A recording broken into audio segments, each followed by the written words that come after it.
কিন্তু সেই ব্যবস্থাই করবেন। আচ্ছা কি কি করা লাগবে সেটা বলেন। ঘরের ভিতরে আমি টাইলস দেবো, বুঝছেন? দামি টাইলস, কইছি না টাকা পয়সা নিয়ে কোনো টেনশন নাই। আর হচ্ছে বারান্দার একটু বড় দিয়েন, আমার আবার খোলামেলা জায়গা পছন্দ, এক কথায় বোঝেন না। আরামে এসে থাকবো, ফার্নিচার কিনবো, একটা দোলনা থাকবে, দোল খাবো, এই আর কি। আর হা হা শোনেন, ওই ছাদটা একটু বেশ ভালো করে আমি যাতে গাছপালা লাগাইতে পারি, সবজি গাছ লাগাবো, বুঝছেন? এই ফরমালিন দিয়া জিনিসপত্র মানুষ খায় নাকি, সেইভাবে একটু ছাদের ডেকোরেশনটা করে দেবেন, বুঝতে পারছেন?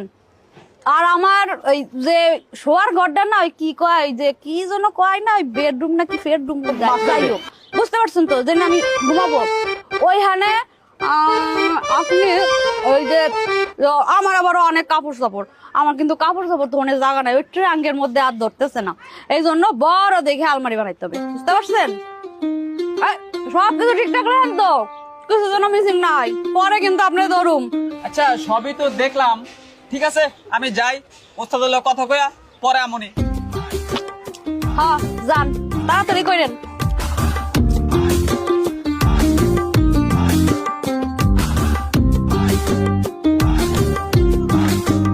কাকু মশাই কামড়ায়, চাল কি দেবেন? বুঝলাম তো, পেলার চাল দেন। আমিও তো এক তামাশাই দেখতেছি ততক্ষণ ধরে।